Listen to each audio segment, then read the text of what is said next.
He said, so how long have you lived in America for? I said, I haven't lived here for long. He said, oh, this not good for you. This not good for you. I said, what do you mean? He said, no, you cannot lease car in America unless you've been here a long time, because then you don't have credit, okay? You don't. I said, well, I've got the money to pay for it. He said, yeah, that's not the point, okay? That's not the point. In America, okay, in this country, we want credit, okay? Our country focus on credit. If you got good credit, you can buy anything. We don't care about money. We want credit. I said, well, credit is the assumption that you can pay back the money. He's like, no, that don't count here, okay? In our country, you have good credit, you can buy anything, okay? You got good credit. And he's like, our country. And I was like, look, I hate to be rude, but when you say our country, do you mean our because you live here now? Or our because the Chinese own it? And he was like, it's a bit of both, okay? Yeah, but no credit for you, no car. Okay, goodbye.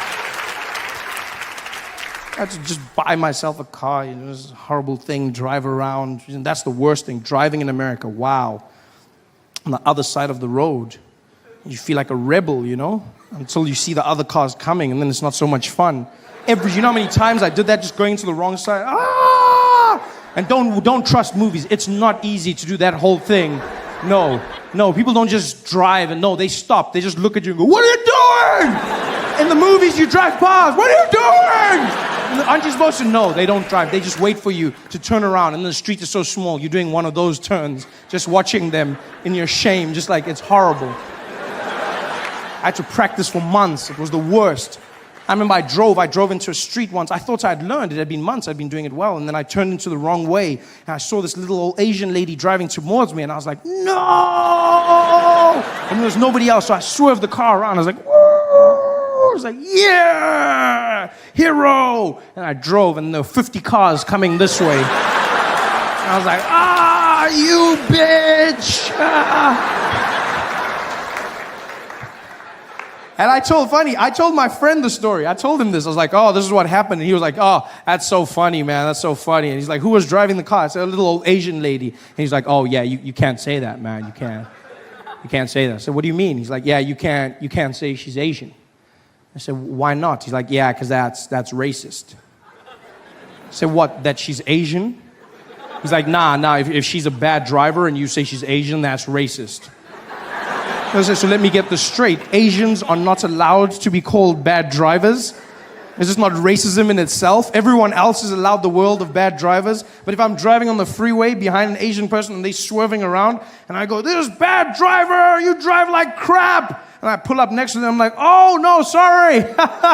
You're not a bad driver. You're just Asian. I'm sorry. It's not racism in itself. It's madness.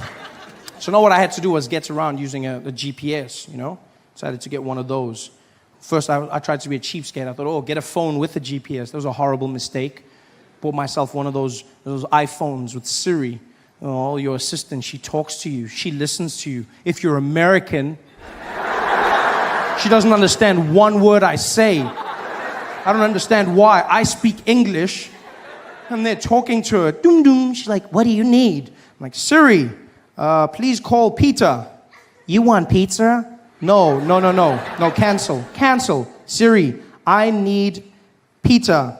You want pizza? No, Siri, I want pizza, not pizza. You want pizza? No, Siri, what's going on here? You want to, Siri,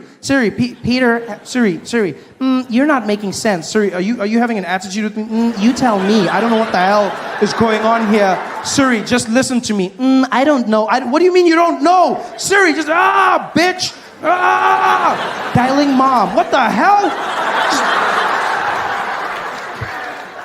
This is horrible. I had to buckle down and buy myself a real GPS to get me around, which has been working like a charm. If you don't have a GPS, you get yourself one. It's the best thing you'll ever do.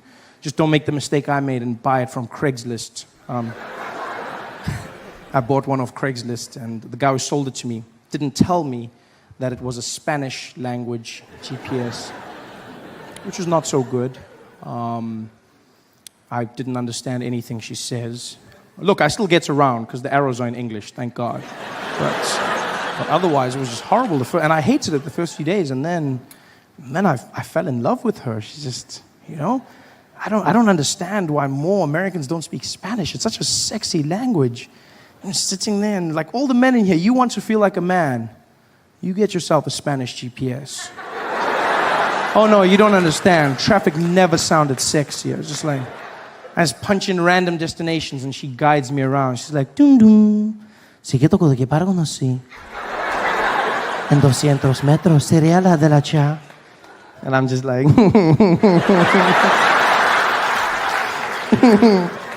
oh shucks, Tom Tom.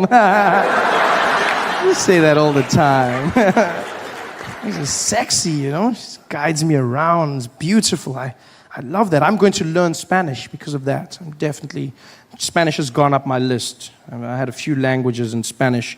Spanish was like 6th language. I spoke 4 languages in South Africa. And then the 5th language was going to be Japanese. And then Spanish but now Spanish has gone up. Japanese I've had to pause because of the earthquake. There's not that many of them traveling now. So it's sad. There's no one now. There's like walk around the streets, just, But Spanish has gone up. Because I was getting good at Japanese, don't get me wrong. I was getting really good. I could say, and it's a great language. It's powerful. Because you speak Japanese from your chest, it makes you feel strong. Hey there. Yeah, very strong. Whereas English you speak from the head and the chest. Do you know what I mean? You speak it head and chest. You wouldn't know this. You wouldn't know this if you listen to many coastal girls in America. Like I've been in places like California where women insist on speaking English from their nose, which is not the correct. Yeah, like, oh my God, are you guys gonna like do this? And I was like there with Tiffany and we were talking, and that's not the right way. You're not using your lungs. I know this because when I choked her, she sounded exactly the same. Jesus. Then she's like, oh my God, you're like totally choking me right now, and I can't breathe, and this is so not on. I am so gonna tweet about this. This is like the worst thing ever. Oh, I am so dying. OMG. It's horrible. Whereas Japanese is strong. Japanese, you speak from the chest, A lot of the Americans are learning Chinese, I've seen. Chinese, I see people say, you gotta learn Chinese. They're taking over. Chinese. Ni hao ma. Shi xi ni. Chinese. It's too late. It's too late to learn Chinese. It's over. No, it's true. It's true. Because it's also one of the hardest languages in the world. I mean, how do you learn Chinese now? Just, they've got over 10,000 characters in the alphabet. You know this? 10,000 characters. We've got 26 in English. And there's still people going, what comes after Q? 26. This is, 10,000 they've got. That's super smart. Although they must have the worst Sesame Street in the world. It must suck being a Muppet in that country. I can just see them on a Monday morning singing to the kids. 5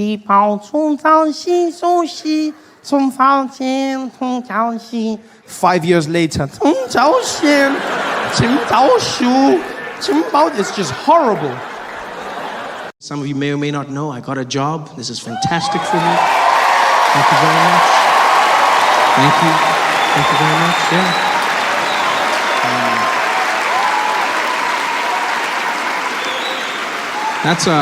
That's how my grandmother put it, funny enough. I phoned my grandmother to tell her that I'd be working on The Daily Show, and she was really excited. She was like, "Ooh, Trevor, I'm so happy for you. Well done, you got a job." I said, no, Granny, I already had a job. And she's like, no, you didn't. Did you have an office? I said, no. She's like, then it wasn't a job. That's all she cares about. My mom was a bit better. I called her to tell her the news. And to give you a bit of a backstory, I've got 2 younger brothers. Right? One brother is 9 years younger than me, and then the youngest is 20 years younger than me. Right? And so the youngest just became one of the student council members in his school, right? So he got onto the student council. So I phoned my mom to tell her my good news. I'm on the phone with her. I'm like, oh, Mom, I don't know if you heard, I'm going to be on The Daily Show. And she's like, oh, my baby, I'm so excited. Oh, praise Jesus. This is wonderful. Well done, baby. I'm so happy for you. And did you hear what happened to your brother? I'm like, no, what happened? She's like, oh, he's on the student council at his school. Oh, I'm so excited. Both my boys are doing big things in the world. I'm so happy. Oh.